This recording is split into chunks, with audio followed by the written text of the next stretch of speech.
In the alternate universe featured in the Fox science fiction series Fringe, we see that former President Richard Nixon is more respected, with a parkway in New York City named in his honor, and a 1983 minted dollar coin bearing his likeness. Richard Nixon on a silver dollar.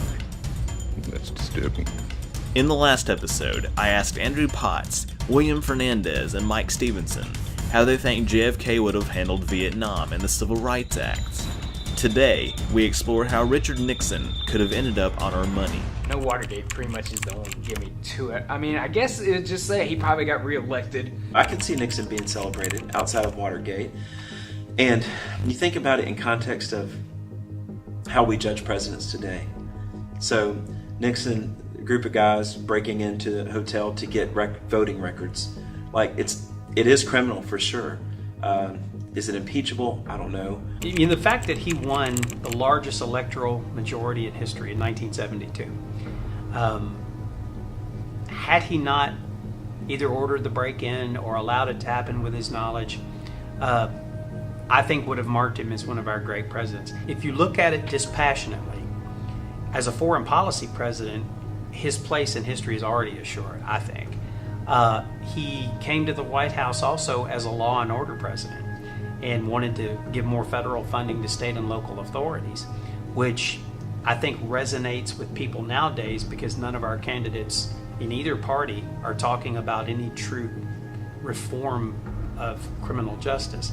So I think that also would have made him popular. He may have also not have started the war on drugs, or maybe it never got extreme. His interest in environmental causes even led to the EPA, although I'm not sure he personally was interested, like for instance, Teddy Roosevelt was interested. It wasn't in his makeup, his DNA, to stop or quit anything. There's always been something of an inferiority complex with Nixon, and I don't really know how far back it goes, maybe all the way to his childhood, that it wasn't enough for him to just feel like people accepted him. He wanted to be loved, and he even as vice president, he felt marginalized by Eisenhower.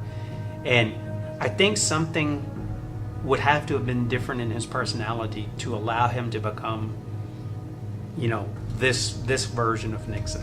Speaking of currency, we also see that Martin Luther King Jr. is featured on the $20 bill instead of Andrew Jackson. In the original documentary, I asked a question about Dr. King becoming president, but the fact that we have so many non-presidents on our money makes that question kind of moot. However, there is one president that's featured on Currency and Fringe that I'm kind of curious about, and that is Millard Fillmore. In the episode Everything in Its Right Place, two technicians in hazmat suits discuss a fight from several years ago that one technician lost two Fillmores on. What could Millard Fillmore have possibly done to gain a spot on valuable currency? I don't know. That's a great question. Of course, I'm not too familiar with him either. I haven't studied his type of ideology. He must have had something great. That's all I can say about that. Fillmore had supported the Compromise of 1850. And he said that he thought that once it was passed, that it would just last in perpetuity. Of course, that compromise made a lot of folks angry in the South, of course. Fillmore is he's an accidental president, from the death of Zachary Taylor. His signing of the 1850 compromise doomed him in the mind of, he was a Whig, but at that point, the Whigs oftentimes could gain Southern support. In fact, Zachary Taylor was from Louisiana. So his acceptance of any kind of prohibition on the spread of slavery probably doomed him in the South.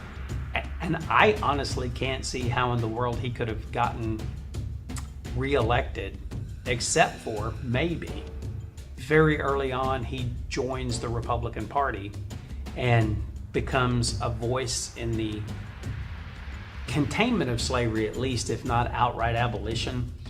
But I don't know. That's about the only way I could see him kind of growing into a political figure that people would respect enough for that, for that reason. Although, I don't remember this for sure, but it seems like I remember Benjamin Harrison is on a high denomination of currency, like the $100,000 bill or something like that. So that actually makes sense with him because he was a big-time Republican who presided over the $1 billion Congress. So that one actually makes sense to me.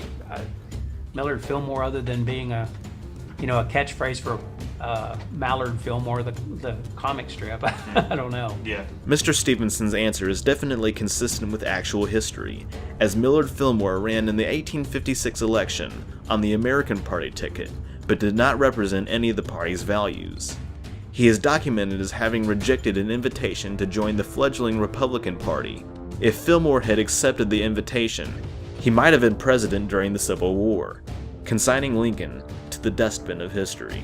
The war might have been shorter, with fewer casualties, contributing to the oversized population in the 21st century.